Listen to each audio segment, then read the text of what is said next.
Hello and welcome to the Build Your Online Business podcast. If you're building an online business but are struggling with tech, time, money, then this is the podcast for you. Our goal here is to share with you our skills, our experience, our online business adventure so that you can build your online business or scale your online business quicker, easier, and make it bigger than you ever thought possible. Hello, my name is Nigel T. Best, and I'm here with... I'm Curtis. Thanks for joining us again. Yeah, welcome to the show, folks. Okay, today's episode is a follow-up. If you haven't listened to the other one about emails, this is all about how to improve email deliverability today. But if you haven't listened to the other one, that was the reasons why you need email, the reasons why you've got to appreciate that your email list is a huge and valuable business asset, but that there are downsides to it. There are problems, there are pitfalls, there are dangers, and those dangers are all based around these concepts of being spoofed or phishing and spams and scams and all those other sort of nasty things. And that if you don't look after your email list and do all that you can, then you could be leaving yourself liable to an act of someone suing you if something goes wrong and saying, hey, look, this person wasn't very careful. This person didn't take care of my data. I'm going after them. So we don't want that to happen. So we need to protect ourselves. And in the meantime, by doing this protection, you have the fantastic benefit of improving your email deliverability. And by doing that, it means more of your emails go straight to the inbox and they don't go to spam, they don't bounce and all the rest of it. The better the companies think that you are at emailing people, and your delivery sort of performance and rating and their view on you goes up. And that is all good things that you want for a business. So it enhances your reputation as an email marketer, as an emailer. That's what you got to do. So today I'm with Curtis because we're going to, have a look at these things. We mentioned them before, didn't we? But we've got, Curtis, we've got 8 things we want to go through. Yep. 8 ways that you can improve your email deliverability. So, hey, let's kick it off. Curtis, over to you. What have we got? Number 1. Okay, thank you, Nigel. So on for number 1, we've got verifying your sender domain. This means the act of authenticating the domain, the servers that you'll be using to send email. And basically the first technology is the DKM, so that's Domain Keys Identified Mail. I know it's all technical, but basically all it does is use a digital signature to verify that you own the domain that you are sending the email from. Okay, so the second technology which we'll be using in this step is called SPF. It's Sender Policy Framework. This is similar to DKM, however it works slightly differently. The goal is the same, to protect you from email spoofing. However, all it does is you've got a DNS record which you've created. This tells the receiving email server what IPs can send email on your behalf. So this is something you're going to set up. We've got some free training on this, which we've mentioned previously. Yeah, I mean, Curtis, look, there'll be people already. I can hear the sort of the groans already. I can see the stuff dribbling from their ear as their brains begin to melt and dissolve on this, because you're talking IPs, domains, domain name servers, SPF, DKIM. Hey, it's full of TLAs, 3-letter acronyms, if you didn't know what that stood for. Yeah, the irony. But what we want to do is we're going to go through all this, give you a high level view. Now, I know if you're driving a car or you're lifting that third rep on that heavy weight whilst listening to us, you haven't got a chance to get your computer out and kind of work your way through this. And to be quite honest, it'd be very difficult to do it whilst doing it. So let this podcast wash over you and sort of go, right, okay, I wasn't aware of some of these things. And then you can come back into it. Then you can go to groove.builders, and we'll have a link there. We'll put the link in the show notes as well. But you'll be able to just opt in and get the free training. Yes, it's a lead generation. Yes, we're building our email list because we practice what we preach, okay? But here's the thing. If you get that training, Curtis will sort of walk you through step by step where you find it, how you do it, what you copy, where you paste it, and those sort of things into simple steps that everyone, and I mean everyone, can follow. And that way, if we did it as a little bit of training rather than trying to follow along a podcast, you can do it at your own pace. You can do it, if you're a night owl or an early riser, you can do it whenever you want. And you can kind of keep going back to it and going, I didn't quite get that, and just do all that. But bear with us for this podcast episode because we want to hit you with everything. And then, as I say, the call to action is to go get into that training and make sure you install it on your email autoresponder, email service provider. Yeah, get it all done. So number 1 was the verifying sending domain. Number 2, we've got down here is maintain a clean email list. Now, if you're just starting out, this won't mean anything, but this is all about improving deliverability. And if you've got people on your email list, and over time, what you find is that a lot of people don't open any of your emails. They're not interested. And then you'll see that quite a few begin to bounce, which means that the email address doesn't appear to be valid anymore. So maybe people have jacked it in, got rid of it, who knows. But over time, your email list gets scruffy, just like your house gets dirty, and every so often you've got to do a bit of housekeeping and clean the thing and all the rest of it. So you've got to do that with your email list. Now, there's a few good reasons why you want to do this. The first of which is often a lot of email autoresponders, you pay according to the number of people on your list. Well, if you have suddenly sort of gone into the next bracket, you are potentially paying for people to not respond to your emails. Well, that's nuts, isn't that? That's crazy. So by cleaning it, you have a much more condensed, sort of engaged audience, all right? And you're not paying for people who are never going to read your emails. The other benefit to that is not only have you saved money, but your deliverability rate for all your, so say you had 2,000 on your list and 500 people engaged with it. 500 out of 2,000 is 25%. Right. If you find that 1,000 people never open any of your emails, don't matter what you send to them, they're not bothered. Okay, get rid of 1,000 people. You send out 1,000 emails now to your list. So you send one email to all 1,000 people and 500 people open it as per usual. Well, can you see now your deliverability rate has gone from 25% to 50% because you've now got 500 out of 1,000 opening your emails. That means that you are a good emailer in the eyes of these sort of companies that administer all these sort of things. So 2 good reasons. 1, you save money, and 2, you immediately, in the eyes of the big systems, you make yourself a much better emailer. Now, if you are getting a 50% open rate, they are going to be putting that into people's inbox because they know that whatever you're sending out, people are engaging with. It's great, isn't it, Curtis? That's a real win-win, is that? Absolutely. Can't beat saving a bit of money as well as improving deliverability. So there you go. That's number 2, maintain a clean email list.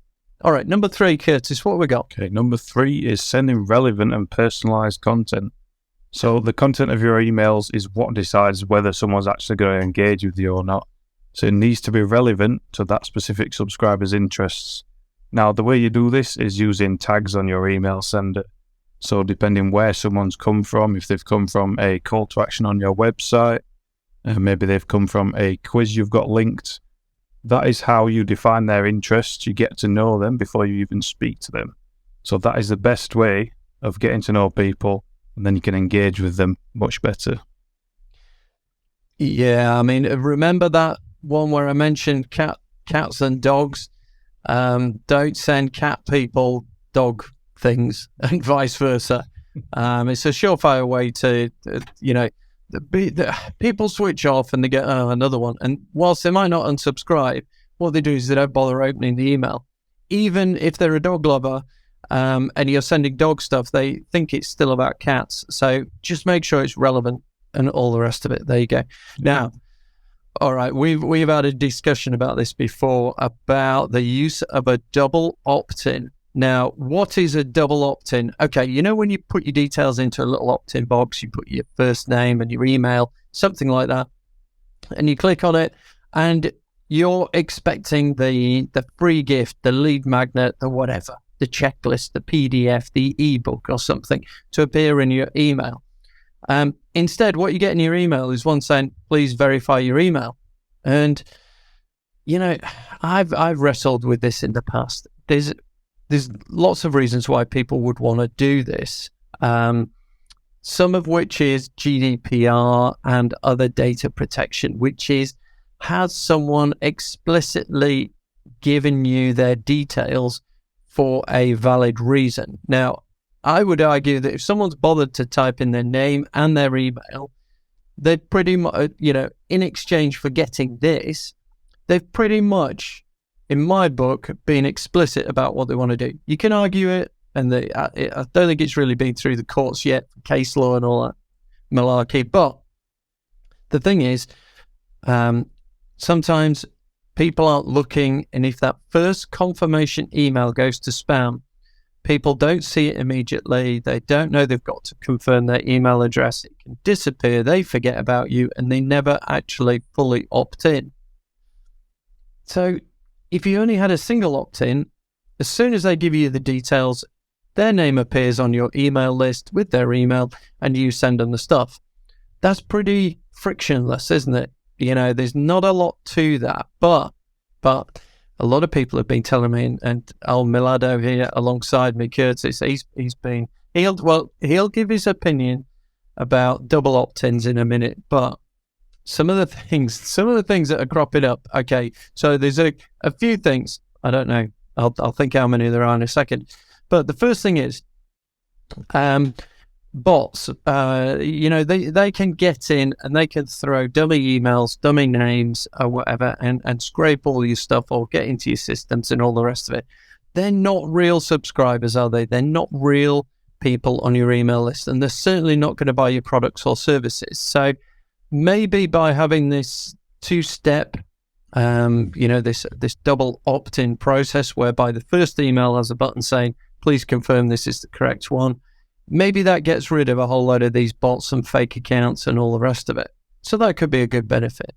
However, what intrigued me more was the stats that kind of talk about when they're talking about the first email that someone sends, the deliverability and the open rates is going to be the highest it is ever going to be in any of your sequences, any of your broadcasts, any of the emails you send, because people are expecting it. They're expecting it straight away. They're looking for it, and they will click on it. Now, the additional benefit of that is you are training your new email opt-in customer to open your emails and click on something, which is good. You're getting people into the right habit. The other thing is that you are also training the system to kind of recognize the fact that when you send out an email, people engage with it. They open it, they click on it, and that is great, because that's a great, strong signal that your email is good. Because what that does is it feeds back into this deliverability equation algorithm thing that they send out. So I'm beginning to be swayed to the two, this double opt-in, this two email sequence, as a way of getting rid of the spam, getting rid of the people that are faking it and all the rest of it, but creating an improved signal on deliverability, an improved signal on engagement, and training people to look out for your email and click on things when they get it. So I'm beginning to be swayed, but I don't know.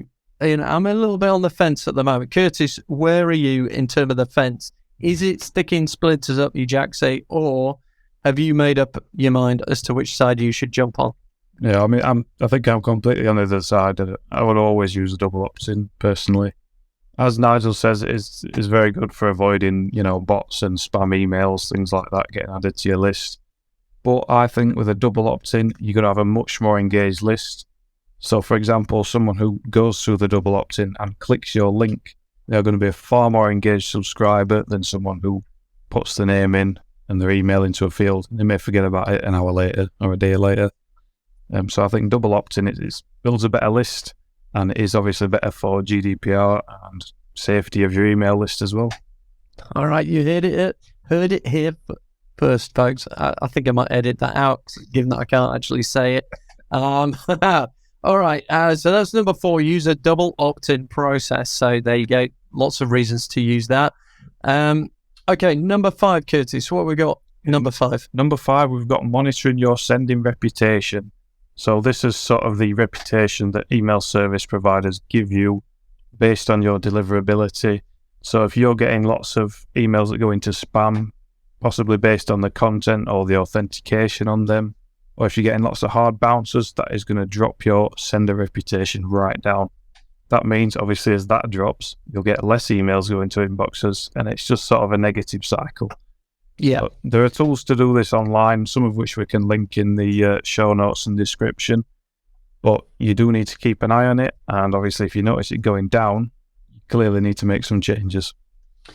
Yeah, and so that's number 5. Number 6 is also you should monitor spam complaints. So I don't know if you may be listening to this and say, oh yeah, I remember I got some emails from people and I didn't recognize them.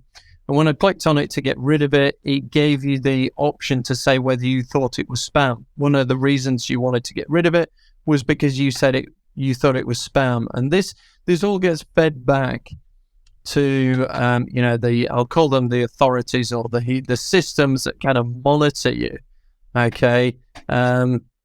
And it all gets fed back into the assessment, the overall assessment of you and your activities. Are you on the good side? Are you a Jedi? Or are you on the dark side, or whatever it is? Now, when you get these complaints, one thing you should, number 6, not only monitor them, but do something about it. So if you are getting them, you need to investigate what it is and take action. I think you can challenge people who make complaints, because it's not unheard of to find you get rivals. If you become particularly popular, you can get rivals who subscribe to you and then unsubscribe and say it was spam. If you could turn around, if someone challenged you, and you turn around and say, well, here's their opt-in, this is where they did it, this was their double opt-in, I really don't think I was spamming them. It's exactly, they subscribe for information about, let's say, our Build membership. We gave them information about the Build membership. They can't say that we've been spamming them if we've only ever sent emails about Build membership. So it's always good to have these things in place, but don't stick your head in the sand, don't ignore it. So yeah, 5 and 6, similar, but that monitoring your reputation and then monitoring any complaints and what you do about it, important, folks. It is important. Okay. Next one. This is the third of your triumvirate of anti-dark arts things then, isn't it? Hey? Yeah. So what's this one? This number 7 is implementing an email authentication system. So this is just the last of the 3 technologies that we mentioned in the last episode. It's called DMARC. That is domain-based message authentication, reporting and conformance. So a bit more tech talk for you there. Snappy title, snappy. Yep. So basically all it does, it sort of ties in the use of SPF and DKIM. What it does is it verifies the results of those 2 methods of authentication, and then you can use that result to sort of tell the receiving mail server what to do with any email that fails those. So if something fails DKIM or SPF, there are 3 policy options. We always say just start with none. That basically just doesn't do anything. It just logs that it has failed. So obviously we do this because we want to make sure everything's working and everything is authenticating before we change to one of the other 2, there is quarantine, which generally sends the email to spam folder, and reject, which will just hard bounce that email. So it's just another layer of security to protect you from spoofed emails, basically. All right. So just to recap on that, we had SPF, DKIM, and then that was the third one, DMARC. So SPF, DKIM, and DMARC. Yeah, I know. Yeah, you're thinking you've lost me. Well, that's why you need to go for the step-by-step training, because what we don't want to do is lose you on this point. We want you to go away and implement this and do it all. First of all, check that your email autoresponder has it, or that your domain name service have it, or wherever your domain is, your website, your host, whatever it is, you need to be able to go away and check. And that's why I, wanted to talk about it, but point you in the direction of some training. It's pretty simple, but very powerful. And it's a freebie. So why wouldn't you? Okay, number 8, final one. As ever with these sort of things, you got to test it, haven't you? You got to test what you're doing. And one of the best ways you can do it, stick your own email on your own list and make sure it gets delivered. One of the other ways that you can do it is you can have a different email service provider. So I know what have we got? We've got Mail on Macs, we've got Gmail, we've got Hotmail, we've got, what have you got on Microsoft? Was Outlook, that's the one. Outlook, yeah. Because they are, is bizarrely enough, they're all slightly different, and they all sometimes can have a slightly different opinion of what you've done. So what did you find when we did ours? Yeah, so we did a bit of testing with ours, trying to get our email authentication all spot on. Basically, you'll see in the free training video, if you go through with that, there is a method of testing it using the email. You can sort of view the results of the email, and it tells you whether it's passed all 3 of those technologies. And we found that Gmail, it wasn't as, strict and bothered about the formatting of the SPF record. However, Outlook was, and it found something it didn't quite like in the formatting. We had to go in and change that, otherwise it wouldn't pass SPF and therefore wouldn't pass DMARC. Yeah, so, folks, hopefully you can see we're doing the hard work so you don't have to. We're doing the investigating and the testing so that we can just pass it on and you can just crack on with it. I mean, hopefully, although we've gone through this in the last, previous podcast episode and this one, what we want to say is, just get through this. All right, just get through it. Just do it.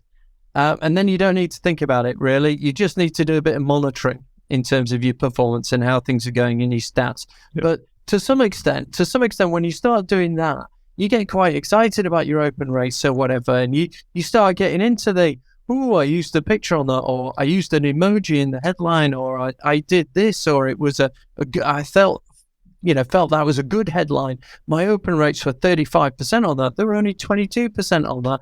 And you start getting into this bit of competitive game with your emails and stuff, and you look at click-throughs and your buttons and what goes on, and you'll get kind of interested, because at the end of it, you'll make either more sales or fewer sales. So you're wanting to make more sales, so you start replicating the behaviors and the actions and the content and the images and those sort of things. They get you a better result. But in the meantime, you're not setting up SPF every day. You're not doing DKIM every day. You're not doing DMARC every day. You are kind of not quite setting and forgetting, but you're setting it and just moving it to the back burner and just monitoring things. Okay? That's what you're trying to do. But if you are really growing your email list in a spectacular fashion, if it is really mushrooming, if you are getting hundreds of people a day, thousands of people a day, I mean, first of all, well done. That is fantastic. But what you need to be doing there is just monitoring, because if you get a sudden spike in it, maybe someone's got in and they're filling it with, random letter and number email type things. You'll spot them. Instead of John at johnswebsite.com, you'll get X349672. And no, it's not a character of Star Wars. The droids haven't taken over or something like that. It's not that. It's these, random generated things that are being spammed, and you get in you could have some problems. So that's when you go back to, I think it was number 2, which is maintain a clean email list. So you'd go in, strip them out, get rid of them, and things like that. In terms of just as a time scale for sort of doing this, I would definitely review your stats at least monthly, maybe do a clean your list every month or two. Don't wait for it to become stuffed with people that are not interested in you anymore, because the damage to your deliverability has already been done at that point. But there we go. Let's have a quick recap here, folks. Okay, so what have we got? Number 1, verify your sending domain. That's SPF DKIM.